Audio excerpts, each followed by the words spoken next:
Salut à toutes et à tous, j'espère que vous allez bien. On se retrouve pour une 18e séquence IT Box. La dernière fois, on avait parlé de référencement SEO. On va cette fois parler des images sur Internet. Sont-elles libres de droit? Sur les réseaux sociaux, nos photos sont-elles publiques?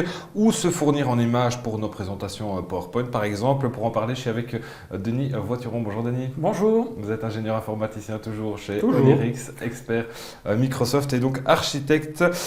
Si la vidéo est devenue un des premiers vecteurs, c'est sûr que la photo, l'image reste omniprésente Oui. sur le net.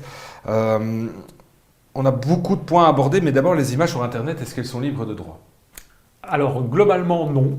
Bien sûr. Donc si on fait une recherche typiquement sur Google, tout le monde sait d'ailleurs que sur Google en général on a un onglet Google Images. On fait une recherche sur Google Images et on doit faire une présentation ou que sais-je et on a besoin d'une image, on fait une recherche, on retrouve quelque chose. On fait un copier-coller. En règle générale, on n'a pas le droit. Il faut vraiment tomber D'accord. par exception où on peut avoir le droit.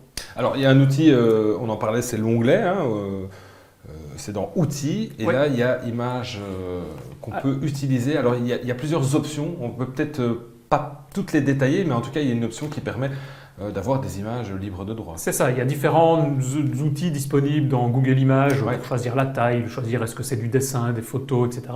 Et il y a effectivement une des options qui est la possibilité de choisir est-ce qu'on veut des images libres de droit, oui ou non. Ça donne un indice, mais ça ne donne pas une garantie que l'image C'est pas en question- sûr à 100%. on est C'est pas d'accord. sûr à 100%. En fait, Google, ce qu'il fait dans son moteur de recherche, d'indexation, c'est qu'il indexe les images, il les retrouve, et il va regarder si au niveau de la page, on va spécifier, il y a du texte qui va signaler que cette image est de tel type de licence, tel type de droit ou pas. Et donc, si on parle d'une licence de type libre de droit, mais que par contre l'image ne l'est pas, l'image va peut-être apparaître comme étant flaguée, taguée comme étant libre de droit, alors que ce n'est pas le cas du tout. Ouais. Alors, juste une petite parenthèse, qu'en est-il des autres moteurs de recherche? On sait que Google, évidemment, est omniprésent, mais il existe d'autres moteurs de recherche. Est-ce que... Ils font tous à peu près la même Oui, c'est chose, ça. mais par contre, il faudrait aller sur des moteurs de recherche spécialisés dans les images, et il en existe pour pouvoir effectivement à ce moment-là trouver des images libres de droit, et avec des identifiants parce qu'on verra encore, on va en discuter, il y a différents types de libres de droit aussi, pour rechercher les images qui nous intéressent. Alors, heureusement, il y a des banques de données, des banques d'images de données. Voilà. Il y en a des payantes, des non payantes, il y a un peu de tout. Voilà, il y a un peu de tout. Alors c'est clair, si on veut payer, on peut trouver, et l'avantage c'est qu'on va peut-être trouver à ce moment-là toujours le même style. Donc si on a besoin d'avoir un modèle de type dessin, on va pouvoir trouver le même type de dessinateur, on va pouvoir le payer quelques euros pour pouvoir obtenir sa banque d'images complète. Et en règle générale, toujours à vérifier, mais on a la possibilité de réutiliser ces images pour pouvoir travailler. Sinon, il y a deux autres moteurs de recherche, moi personnellement, que j'utilise souvent. Le premier, c'est unsplash.com, ou alors il y a également pixabay.com. Ok. Et là, ce sont des moteurs un peu à la Google qui permettent de retrouver des images, voire des vidéos, et qui vont clairement indiquer le type de licence d'autorisation. Qu'est-ce qu'on a le droit de faire avec cette image? Ouais, quelques conseils, c'est quand même mieux de passer par des banques d'images. En tout cas, si on fait une présentation qui va, par exemple, se mettre justement sur Internet, il vaut quand même mieux être prudent. Voilà, il vaut mieux être prudent puisque non seulement légalement et pénalement, on est peut-être tenu responsable de ça, même en indiquant, on entend parfois, il suffit d'indiquer le nom de l'auteur ou indiquer la source, c'est pas du tout suffisant. C'est pas parce qu'on indique, tiens, j'ai trouvé l'image à tel endroit qu'on a le droit de prendre cette image. Alors, que deviennent nos images sur Internet? Bon, il faut quand même rappeler quelques règles de prudence. Alors déjà, toute image qu'on met, on parle principalement sur les réseaux sociaux, les images de nos enfants, de la famille, etc. Quand on les place sur les réseaux sociaux, quel que soit le type de réseau social en règle générale, les images nous appartiennent toujours. Donc on a le droit de pouvoir les récupérer, de pouvoir les effacer si on le souhaite. Et surtout, on n'a pas le droit non plus d'aller prendre les images des autres qu'on va retrouver sur les réseaux, sur Facebook par exemple.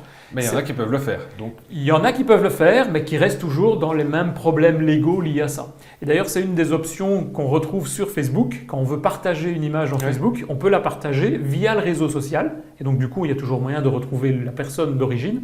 Mais on ne sait pas dans Facebook copier l'image, excepté une capture d'écran, ce genre de choses, mais il n'y a pas d'option de base pour copier l'image et la récupérer dans d'autres applications, par exemple. Alors pour une entreprise, par exemple, on fait un site internet, comment est-ce qu'on peut faire pour que ces images, par exemple, on pense à des photos d'entreprise, on n'a peut-être pas envie qu'elles partent n'importe où, donc on peut quand même bloquer via des sites internet ou pas? À ma connaissance, on ne sait pas bloquer. Par défaut, une image qu'on va publier reste la propriété de la personne d'abord qui se trouve sur la photographie, ça c'est la personne que l'on voit, mais également de la personne qui a photographié. Et donc si par exemple une entreprise fait des photographies de sa société, des bâtiments, etc., même si elle les publie, d'autres personnes ne peuvent pas reprendre ces photos pour pouvoir les utiliser. De la même manière, on ne peut pas aller rechercher des photographies d'autres endroits sans passer par des personnes qui délibérément vont spécifier que ces photos sont libres de droit. Et il y a d'ailleurs une licence qui est la plus connue, qui s'appelle la Creative Commons, qui est une licence gratuite souvent, qui donne les règles pour dire oui, j'ai le droit de l'utiliser de manière commerciale, de manière non commerciale, juste pour une présentation, etc. Ou avec citation de l'auteur, par exemple.